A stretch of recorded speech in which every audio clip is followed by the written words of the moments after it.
Olá, o Câmara Repórter, segunda edição desta terça-feira, 2 de março, começa agora. O reajuste da passagem de ônibus em Natal voltou a centralizar os debates na sessão ordinária desta terça.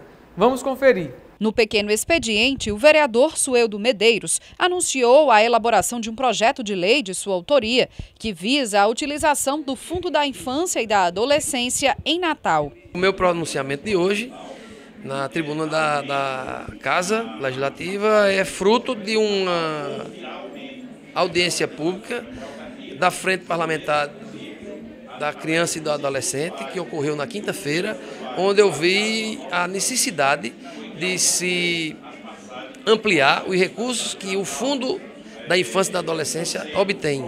Existe uma previsão legal, que é justamente das doações ocorrerem através do imposto de renda das pessoas físicas e jurídicas. E assim sendo, como eles não têm uma ampla divulgação, a gente apresentou, na ocasião, um projeto no sentido de ampliar essa divulgação. E como era que a gente podia fazer essa divulgação? De que os funcionários, quando fossem receber os seus comprovantes de rendimentos anuais para fim de declaração de imposto de renda, pudesse ou soubesse que tinha a possibilidade de doar 3% do que vai ser pago do imposto de renda para esse fundo. O vereador Robson Carvalho fez uma prestação de contas das ações do mandato. Passamos esse final de semana, na sexta-feira, na Casa do Menor Trabalhador, que é uma instituição que capacita jovens de 16 a 22 anos. Lá prestamos conta do nosso mandato, também houve palestras de prevenção sexual, educativa.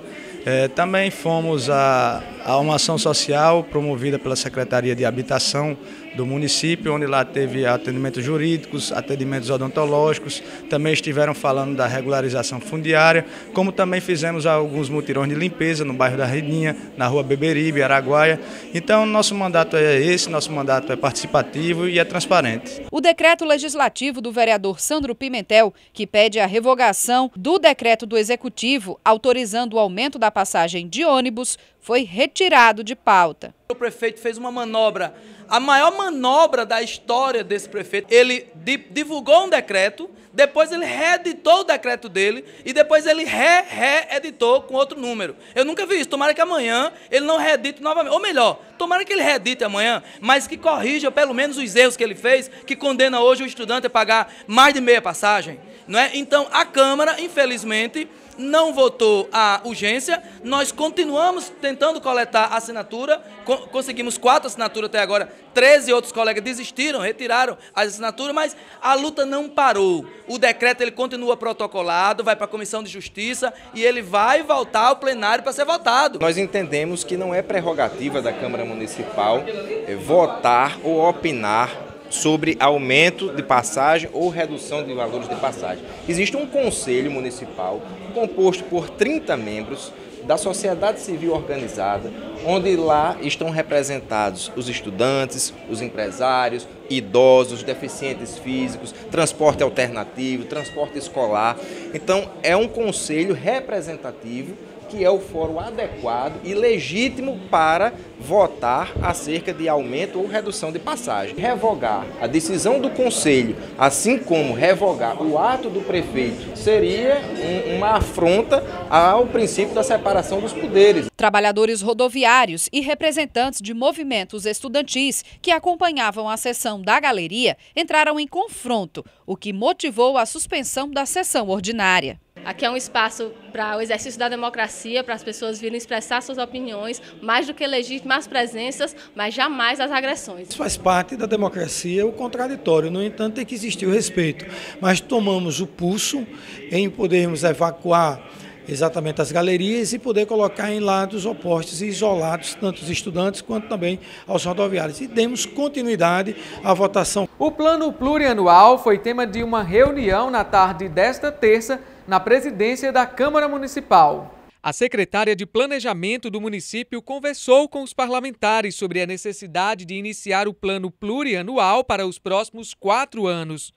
Com a apresentação do planejamento da Câmara, o Executivo deve fazer a análise da viabilidade técnica e financeira das ações que devem ser aprovadas ainda este ano. Assim como as outras secretarias, né, a Câmara deve entregar para a Secretaria Municipal do Planejamento, que é responsável pela elaboração do PPA, as ações na área de investimento, né, os investimentos que ela está prevendo para os próximos 4 anos, ou seja, para 2018 até 2021, para compor o PPA. Então, dentro do programa das ações legislativas, o ideal é que a Câmara registre todas essas ações. O importante é que as orientações foram dadas, o envolvimento, né, da Câmara de Vereadores, e que façamos uma contribuição no planejamento mais execuível possível, para que a gente não tenha muitas frustrações. Os vereadores agendaram uma audiência pública para 8 de junho, visando levantar os investimentos que devem permear o PPA do quadriênio 2018-2021. Algumas ações já foram anunciadas, como a estruturação física da Câmara e da Escola do Legislativo.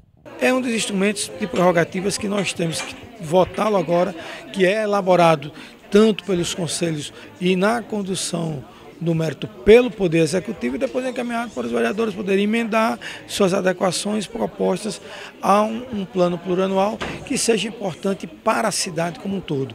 É um dos principais instrumentos que temos, além da LDO, além da LOA, é o PPA, que é o início de tudo, é como dizer, o guarda-chuva.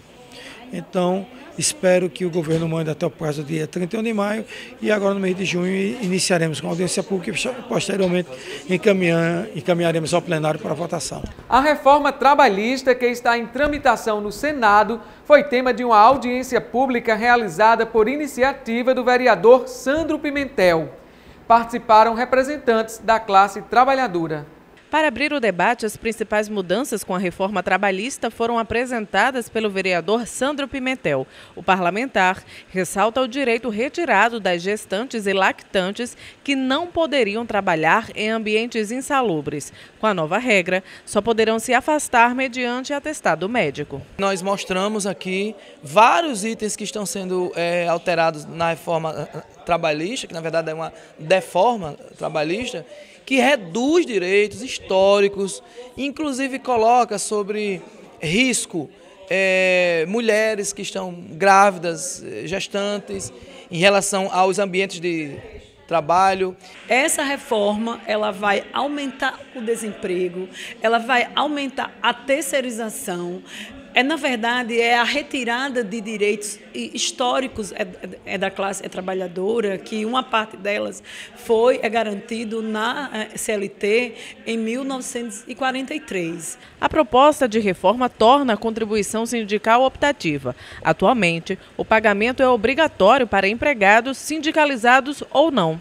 Além disso, o empregador pode negociar individualmente com os trabalhadores sem a intervenção do sindicato e acordos coletivos. A medida foi criticada pelos sindicalistas. O principal ponto negativo é essa questão do acordado prevalecer sobre o legislado. Nós já temos dificuldade na conjuntura atual de ter uma segurança do ponto de vista da garantia dos nossos direitos quando tem uma legislação que nos resguarda, né? Você imagine isso numa disputa, essa disputa que vivemos eternamente entre capital e trabalho, esse relacionamento que é um relacionamento secular que não há um entendimento, consequentemente há uma luta pela mais-valia, pelo lucro exorbitante e consequentemente se tira direitos, se tira o poder de relação entre trabalhador e empregador. E se numa relação não tem uma lei que o proteja e que essa decisão vai se dar entre esses dois agentes, nós temos plena convicção de que nós sairemos desfavorecidos nessa luta. O sindicato não vai ter o poder de ir para a mesa para negociar. Então, o sindicato, inclusive, vai ficar esvaziado da sua representação nesse momento. Os representantes da classe trabalhadora defendem que a população continue fazendo parte do debate e se colocando contrária à reforma através de mobilizações e greve geral dos servidores, como aconteceu no último dia 28 de abril. Os trabalhadores estão de olho, estão atentos e estão, acima de tudo, unificados nessa luta. Eu espero, de fato, que não seja aprovado, mas para isso o povo precisa se mobilizar ainda mais. Os próximos atos que não estão marcados ainda, é necessário que o povo vá para as ruas maciçamente, ainda além do que foi no último ato, que já foi muito grande. E aconteceu na manhã desta terça-feira a primeira reunião da Comissão de Previdência e Assistência Social, realizada no auditório da Escola do Legislativo. Na primeira reunião da Comissão de Previdência e Assistência Social, os vereadores apresentaram as expectativas para o trabalho da comissão.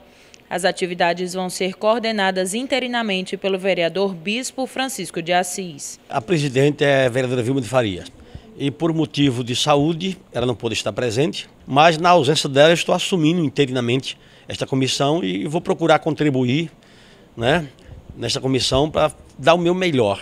A secretária municipal de Trabalho e Assistência Social participou da reunião. O objetivo da comissão é estreitar a comunicação entre o órgão e a Câmara Municipal. É um conjunto de ações que a Secretaria Municipal de Trabalho e Assistência Social vem desenvolvendo com muita competência, com muita determinação, com muita vontade de acertar, e a gente entende que essa parceria com essa comissão vai muito nos ajudar. O vereador Kleber Fernandes propôs a criação de um cronograma das reuniões e também visitas a lares de idosos e pessoas em situação de rua. E buscar em loco as informações, conhecer de perto a realidade da assistência social do município, visitando os serviços, os CRAs, os CREAS, os serviços de sopão que é distribuído pela prefeitura, as casas de passagem, identificar quais são as limitações, de que forma a Câmara Municipal pode ser parceira nesse sentido, de cobrar, de exigir, de fiscalizar, de encontrar alternativas em conjunto com o Poder Executivo, para que, de fato, nós tenhamos uma política pública de assistência social permanente, sólida e que atenda os anseios e as expectativas da população natalense. Durante a reunião, foi recebido um ofício da vereadora Carla Dixon, informando o desligamento como membro da comissão. Nós vamos comunicar oficialmente ao vereador Ranieri Barbosa, para que ele possa, então, eleger, né, outro membro da comissão, para que possa, então, ocupar o lugar de Carla Dixon. A COSERN ampliou a ação de troca de lâmpadas incandescentes por LED para todos os clientes residenciais da companhia, independentemente da faixa de renda familiar. A repórter Tatiana Cavalcante tem mais informações. Para realizar a troca, o cliente deve levar a última conta de energia, identidade e CPF, além das lâmpadas incandescentes. Serão trocadas até 5 lâmpadas por conta de energia. As trocas podem ser feitas até o dia 23 de maio, no quiosque do Vale Luz, no Shopping Via Direta, das 9 da manhã às 9 da noite, de segunda a sábado. Tatiana Cavalcante para o Câmara Repórter. Agora vamos falar de um transtorno provocado pela chuva do final de semana, lá no bairro de Mãe Luísa. Uma cratera se abriu no asfalto e várias casas estão interditadas devido ao risco de desmoronamento. A família de Aline e outras 7 precisaram sair de casa porque os imóveis foram interditados pela Defesa Civil. Com as chuvas do fim de semana, 8 casas podem desabar. Quando a gente acordou, a gente viu que as paredes estavam infiltrando, né? Coisa que, mesmo quando chovia, não estava acontecendo. Quando meu esposo subiu, ele viu que aqui estava aberto, né? E viu que a água que vinha estava ficando no buraco e cedendo. Desde ontem que eu tive que sair, né? Quando a defesa chegou, falou que estava interditado, a gente saiu, pegou só os pertences necessários. A cratera foi fechada pelos moradores, mas o risco de desmoronamento continua. A possibilidade existe, sim, dependendo do risco. Mas a defesa vai continuar monitorando todo o serviço feito aqui pelas secretarias e sempre cobrando, né? Mas as secretarias já estão no local. De acordo com o secretário municipal de obras, Frederico Queiroz, a secretaria está aguardando uma autorização da CEMURB para demolir o imóvel onde funcionava uma oficina. O alicerce dessa construção aqui, essa sim está colocando as casas em risco. É uma construção totalmente irregular, né? Fora dos padrões, como se pode ver, e que já está embargado já há algum tempo pela prefeitura, mas continuava sendo usado pela população. E a gente solicitou hoje que a CEMURB prepare o laudo, ela saiu daqui, os técnicos saíram, vão preparar o laudo e nós vamos pedir a ordem judicial para poder demolir, porque com isso é que nós vamos poder fazer o serviço na encosta. O vereador Dinarte Torres tem acompanhado o problema e conta que os moradores estão preocupados com as próximas chuvas. Quando começa a chover aqui em Mãe Luísa, a comunidade já fica aterrorizada, até porque há 3 anos atrás aconteceu um fenômeno aqui, uma tragédia, que abalou toda a nossa comunidade. Não há previsão de liberação das casas até que as obras do local sejam concluídas. Quando a gente fizer o serviço. Agora, por enquanto, não. Nós vamos autorizar o retorno das pessoas quando houver demolição do prédio e quando nós fizermos o serviço aqui. Em nota, a Secretaria Municipal de Trabalho e Assistência Social esclareceu que uma equipe já foi acionada e trabalha na identificação, orientação, assistência e encaminhamento das famílias prejudicadas às secretarias municipais envolvidas para conhecimento e aplicação das medidas cabíveis. Agora o assunto é educação. O Ministério da Educação prorrogou até o dia 31 de maio o prazo para a renovação dos contratos do FIES, o Fundo de Financiamento Estudantil. Veja mais detalhes com a repórter Tassiana Mouri. O prazo deveria terminar neste domingo, dia 30 de abril, mas o Ministério da Educação resolveu ampliar até 31 de maio, para os contratos firmados até 31 de dezembro de 2016. O aditamento dos contratos deve ser feito pela internet no sistema informatizado do FIES. Também foram ampliados os prazos para a transferência integral do curso ou da instituição de ensino, e também para ampliação do prazo de utilização do financiamento. Então não percam o prazo. Tassiana Mouri para o Câmara Repórter. Esta edição do Câmara Repórter fica por aqui. Outras informações você confere ao longo de nossa programação.